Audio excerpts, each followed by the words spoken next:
तो वेंडर का हमने देखा, मास्टर के अंदर लास्ट में हमने वेंडर का कंप्लीट करने के बाद अब मैं जाके परचेस करता हूँ। परचेस का मेरे पास दो तरीके का ऑप्शन है, एक बाय अप्रूवल मैं परचेस कर सकता हूँ और एक बाय इनवॉइस। अब जाके मैं बाय अप्रूवल परचेस करता हूँ। तो जैसे ही मैं परचेस करता हूँ, अगर आप देखोगे तो यहाँ पे वो मैं कौन से वेंडर से परचेस कर रहा हूँ, अब नाम मैंने मास्टर में डाल के रखा है, मुझे सिर्फ ड्रॉप डाउन है, सिलेक्ट करना है, उसका बिल नंबर क्या है, बिल डेट क्या है, क्लाइंट कोड क्या है और क्वांटिटी वगैरह जो है वो बाय डिफॉल्ट जैसे मैं परचेस करते जाऊँगा तो ऑटोमेटिक आती जाएगी। अब वो प्रोडक्ट कौन सा है, अगर आपने देखा रहेगा तो शुरू में हमने मास्टर में प्रोडक्ट की एंट्री की थी, तो वो प्रोडक्ट का नाम मैं डालूंगा, फिर उसके बाद उसकी बाकी की डिटेल्स अगर आप देखोगे तो अपने आप आ गई है। अब वो प्रोडक्ट का बारकोड मैं यहाँ से सेट कर सकता हूँ, कौन से ब्रांड की वो आइटम है, उसका कलर क्या है मैं जो परचेस कर रहा हूँ, उसकी साइज देखो, अगर आप देखोगे तो मैंने डिफाइन किया था तो एल अपने आप आ गई, फिर उसके बाद HSN कोड अपने आप आ गया। अब मैं कितनी क्वांटिटी में परचेस कर रहा हूँ वो, उसका CP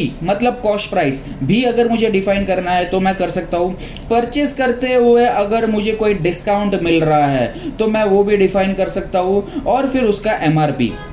एक ही बिल के अंदर अगर मल्टीपल एंट्रीज है तो आप इस तरीके से मल्टीपल एंट्रीज भी कर सकते हो।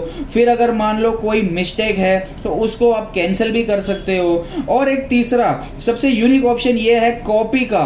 अगर जैसे ही मैं कॉपी करता हूँ तो पूरी की पूरी मेरी रो है वो अपने आप कॉपी हो जाती है, मुझे वापस एंट्री करने की ज़रूरत भी नहीं है। बस सिर्फ अब मुझे जाके उसका कलर चेंज करना है तो मैं यहाँ पे जाऊँगा और उसका कलर चेंज करूँगा, बाकी की पूरी डिटेल्स मेरी अपने आप यहाँ पे कॉपी हो जाती है। इसके साथ में मेरा सब टोटल ट्रांसपोर्ट चार्जेस वगैरह या पैकिंग चार्जेस या फ्राइट चार्जेस वगैरह कोई मेरा लगता है तो वो भी मैं यहाँ पे जाके उसको ऐड कर सकता हूँ, और मेरा फाइनल टोटल क्या है। अच्छा, अब ये बहुत ही इंटरेस्टिंग चीज़ है, जैसे ही मैं परचेज करता हूँ तो मेरी तीन चीज़ें बाय डिफ़ॉल्ट ऑटोमेटिक रेडी हो जाती है। एक तो सबसे इंपॉर्टेंट मेरा परचेज, सेकेंड नंबर पे मेरा इन्वेंटरी मतलब जो मेरा स्टॉक रहेगा, और थर्ड नंबर पे मेरे ऑटो बारकोड्स जनरेट, मतलब कि मुझे वापस बारकोड्स भी जनरेट करने की ज़रूरत नहीं है, वो मेरे आगे के मॉड्यूल्स में आएंगे। लेकिन परचेस करते हुए मान लो अगर कुछ मेरा GR है